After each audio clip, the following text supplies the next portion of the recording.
Halo saudara-saudara, bertemu lagi di Summary Daily Bible School.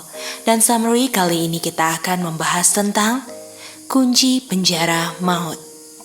Berdasarkan Roma 3 ayat 23, semua orang telah berdosa dan semua di bawah kuasa setan yang memenjara kita di dalam kematian. Pertanyaannya adalah kapan orang dibilang bebas dari urusan dengan setan yang mengurung dia dalam penjara kematian? Jawabannya adalah 1 Petrus 1 ayat 9. The end of our faith. Karena seperti kita tahu di Lukas 18 ayat 8, yang Tuhan cari adalah iman. Ketika kita belum mencapai the end of our faith, artinya kita masih ada urusan dengan setan yang mengurung kita. Dan urusan setan yang mengurung kita itu masih kemungkinan. Artinya, kalau masih kemungkinan belum dikurung setan. Kata kemungkinan ini bisa iya atau tidak. Artinya, masih kemungkinan dia ditawannya, tetapi belum bisa dibilang juga dia bebas dari penjara tawanan setan. Dan apa yang mendikte kemungkinan ini? Yang mendikte adalah pilihan. Kenapa dia belum bisa lepas dari penjara? Karena ada pilihan di dalam probation. Jadi ketika dibilang di dalam penjara, itu di dalam kemungkinan, atau di mana saya sedang menjalankan probation untuk menentukan apa pilihan saya. Kenapa penjara itu di dalam probation? Karena orang yang sudah mati menerima upah dosa sudah lewat probationnya. Namanya dia masih dalam penjara, dia hidup dan dia sedang menjalankan probationnya untuk menentukan apa kemungkinan yang akan dia pilih. Apabila dia sudah keluar dari penjara, artinya dia sudah lulus probation. Karena tidak bernafas, lalu dibilang di dalam penjara. Kalau masih hidup, artinya masih berada di dalam probation, walaupun dalam penjara setan. Sekarang kita akan membahas tentang kunci pintu penjara.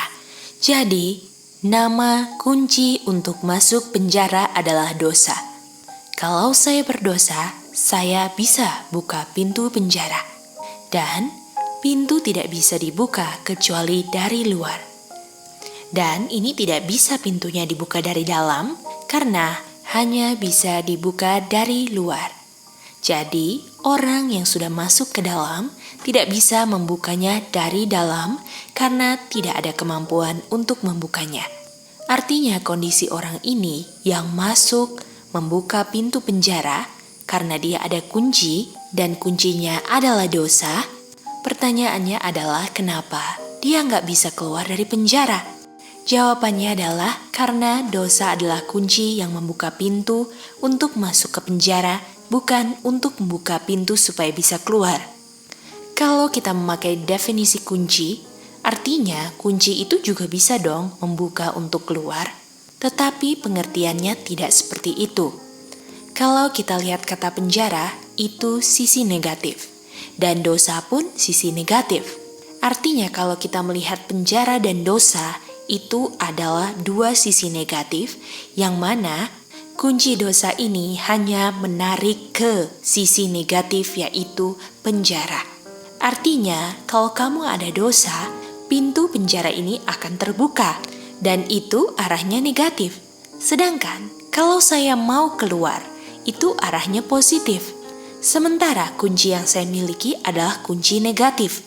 Kalau saya mau ke arah positif, ya saya nggak bisa. Karena kunci yang saya miliki adalah kunci ke arah negatif. Artinya, saya tidak bisa buka pintunya ketika saya sudah masuk ke dalam penjara karena kunci ini yang menentukan arah kemana saya bisa pergi. Artinya, ketika saya sudah masuk ke dalam penjara, kuncinya ini sudah selesai digunakan. Jadi, ketika saya sudah masuk, kuncinya tidak digunakan lagi. Artinya, walaupun saya ada kunci untuk membuka pintu penjara, saya tidak bisa membuka dan meninggalkan arah negatif ke arah positif. Karena fungsi kuncinya hanya untuk masuk ke arah yang negatif. Pertanyaan yang harus kita jawab sekarang adalah, kenapa bisa Tuhan Yesus ada kunci yang sama? Tuhan Yesus kan tidak pernah berdosa. Dan kita tahu Tuhan Yesus itu bahwa semua orang punya dosa untuk masuk. Pertanyaannya, bukankah orang-orang itu sudah masuk ke penjara dengan kunci yang adalah dosa mereka? Kalau dibilang Tuhan Yesus bawa semua orang punya dosa untuk masuk, seakan-akan yang awal orang-orang tersebut masuk ke dalam penjara, masuk tanpa bawa dosa. Artinya pertanyaannya, bagaimana Yesus membawa dosa yang sudah ada di dalam? Seperti yang sudah kita pelajari, waktu mereka masuk ke dalam, mereka diberikan kesempatan untuk hidup, artinya kematian mereka ditunda. Jadi, seperti cerita yang kita sudah establish, Yesus masuk membawa dosa, padahal mereka sudah masuk dengan dosa mereka. Bagaimana mau menjelaskan itu? Jawabannya adalah di saat ada dosa, di situ ada juru selamat. Jadi, di saat itu dosa diberikan pada Tuhan Yesus, dan ini artinya domba disembelih di fondasi bumi. Jadi, waktu ada dosa, ada juru selamat, dan dosa orang-orang ini Tuhan Yesus pikul, dan di situ bersifat probation. Di saat ada dosa, di situ mulai probation karena Tuhan Yesus yang pegang dosa mereka. Dan mereka bisa tidak mati di dalam penjara karena dosanya ada di Tuhan Yesus. Dan di saat mereka masuk, mereka tidak bisa keluar atau stuck di dalam. Tapi walaupun stuck di dalam, paling kurang mereka tidak mati. Dan di keadaan yang seperti itu, Yesus pegang kuncinya dan matinya tahun 31 AD. Nah, pertanyaannya, kenapa mereka tidak bisa keluar? Jadi, fungsi kunci itu adalah membuka penjara. Dan kita tahu kuncinya ada di luar, karena Tuhan Yesus belum mati. Tetapi pusing amat, kuncinya ada di mana? Karena kuncinya tidak bisa membuka lawan arah. Yang seperti kita tahu, kunci dosa hanya membuka pintu ke arah negatif. Bukan karena kuncinya di luar, sehingga orang yang di dalam tidak bisa membuka kunci pintunya untuk keluar. Jadi kuncinya ini sama seperti yang kita sudah establish. Kuncinya hanya bikin supaya orang bisa masuk, tetapi kuncinya tidak bisa bikin untuk orang bisa keluar. Jadi sekali masuk tidak bisa keluar. Pertanyaannya adalah, kenapa dikasih probation kalau cuma satu arah dan orang-orang udah gak bisa keluar lagi? Pengharapannya adalah karena kuncinya di luar. Artinya kalau kuncinya masih berfungsi, kuncinya harus di luar. Artinya masih ada harapan. Dan seperti yang kita ketahui, setan setelah kayu salib tidak ada pengharapan lagi untuk diperpanjang kehidupannya. Sebenarnya sebelumnya pun tidak ada pengharapan, tetapi ketidakberpengharapan setan ini belum bisa dilihat semesta alam. Jadi, ketika semua semesta alam sudah lihat bahwa tidak ada pengharapan, tidak ada pengharapannya berlaku di situ. Walaupun di mata Bapa, setan sudah lama tidak ada pengharapan. Mari kita kembali ke cerita. Bagaimana caranya pintunya untuk terbuka? Jawabannya, orang yang di luar ini yang memegang pengharapan harus menggunakan fungsi kunci itu untuk masuk. Karena kalau yang di luar tidak masuk, yang di dalam tidak pernah bisa bernafas lagi. Artinya yang harus kita ketahui bahwa kita hidup ini karena Tuhan Yesus pilih untuk selamatkan kita. Bukan karena kita hidup sehat dan lain sebagainya. Karena kalau Tuhan Yesus tidak pilih, tidak bisa kita hidup sekarang ini. Dan banyak sekali manusia tidak menghargai pilihan Tuhan Yesus.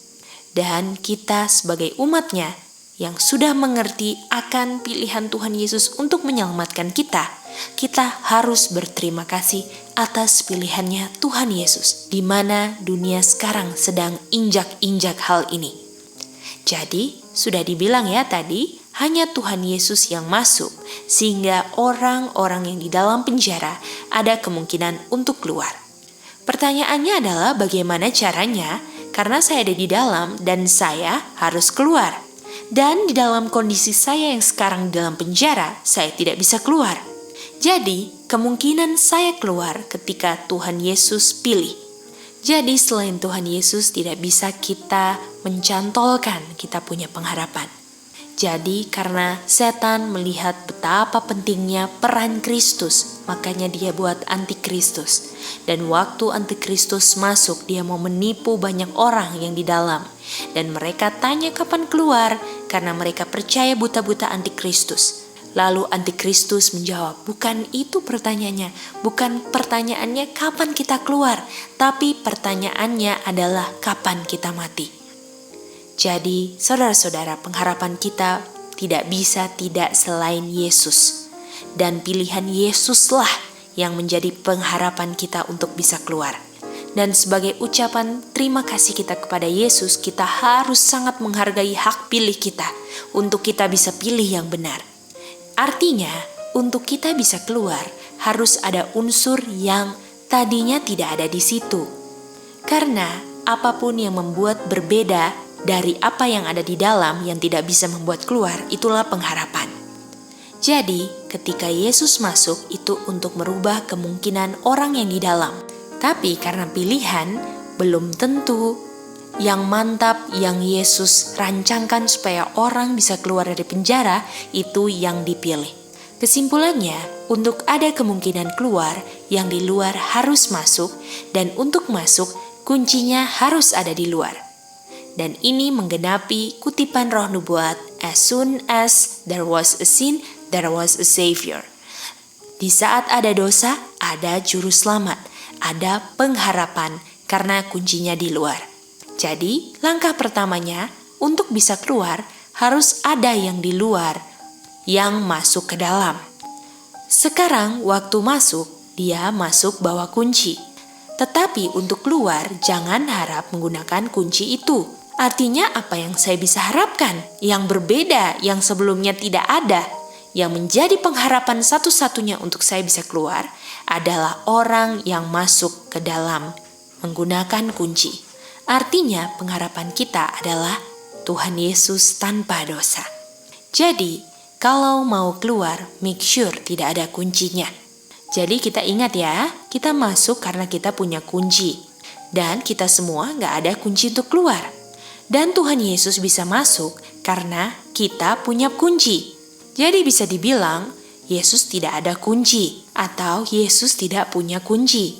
Sehingga bisa dibilang bahwa Yesus bisa keluar karena dia tidak punya kunci. Dan kenapa kita nggak bisa keluar? Karena itu kunci saya. Jadi di sini kita bandingkan dua hal. Orang yang ada kunci bisa masuk dan nggak bisa keluar. Dan Yesus nggak punya kunci. Dan dia bisa masuk karena kunci kita ada di dia. Dan karena dia tidak ada kunci, itu yang menyebabkan dia bisa keluar. Jadi kita tahu ceritanya bahwa Yesus tidak pernah berdosa. Karena di dalam sinful flesh, dia tidak pernah melayani flesh. Sehingga dia bisa membuka pintu dari dalam penjara. Jadi pengharapan kita adalah Tuhan Yesus tidak punya kunci. Pengharapan kita adalah Tuhan Yesus terima kunci kita dan Tuhan Yesus keluar karena Yesus tidak punya kunci. Karena Yesus masuknya menggunakan kunci kita dan bisa keluar karena dia tidak punya kunci. Dan bagaimana keluarnya? Untuk cara keluarnya itu tergantung dari apa yang Yesus buat waktu di luar. Apa yang Yesus buat di luar itu yang membuat kenapa dia harus pakai kunci saya untuk masuk. Karena apa yang Yesus buat di luar, dia tidak pernah berdosa. Sehingga dia tidak punya kunci. Jadi pengharapan kita ulangi, Tuhan Yesus pegang kunci kita di luar dan dia tidak pernah salah pilih dengan apa yang dia buat di luar penjara. Supaya dia tidak bisa masuk karena dia tidak punya kunci, tetapi dia bisa masuk karena dia pegang kunci kita. Dan di saat itu terjadi, kita sedang hidup di dalam probation. Dan semua hal-hal ini sudah dikonsultasikan di antara bapa dan anak. Between them both. Sakaria 6 ayat 13. Karena konsol inilah adalah kunci keselamatan. Dan tidak akan berhasil rencananya kalau konsolnya between them three. Ingat ya, yang konsol di surga untuk selamatkan manusia, tidak ada 3 oknum. Karena between them both itu berlaku untuk 2 orang. Nah, pertanyaannya sekarang, apa yang Tuhan Yesus buat di luar? Yang membuat Yesus pakai kunci kita. Yang Yesus buat adalah tidak berdosa. Itu yang membuat Yesus masuk pakai kunci kita dan dia keluar membawa orang berdosa. Jadi bagaimana saya bisa keluar? Sebagaimana waktu dia masuk dia pakai kunci saya bisa keluar pakai kondisinya yang tidak ada kunci.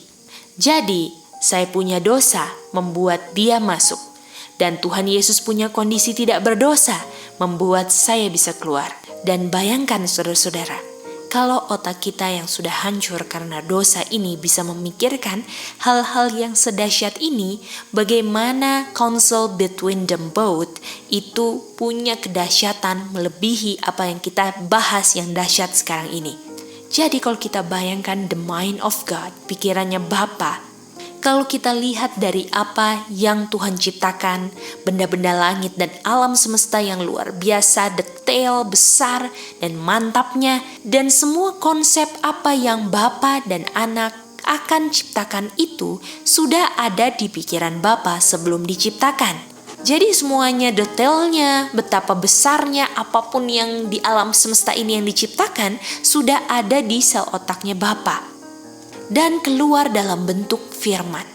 1 kali berfirman jadi. Jadi kenapa kita perlu takut kalau yang menyelamatkan kita sedahsyat ini? Apakah kita suka reason firman Tuhan? Kita tahu bahwa kita ketika reason firman Tuhan itu pasti lelah. Tetapi kalau kita mau bandingkan, kalau kita mau kejar hal-hal dunia, apakah itu tidak lelah? Jadi yang mendikte saya mau terus walaupun lelah adalah saya punya suka. Jadi kalau saya suka reason firman Tuhan walaupun capek, saya akan terus suka untuk reason firman Tuhan.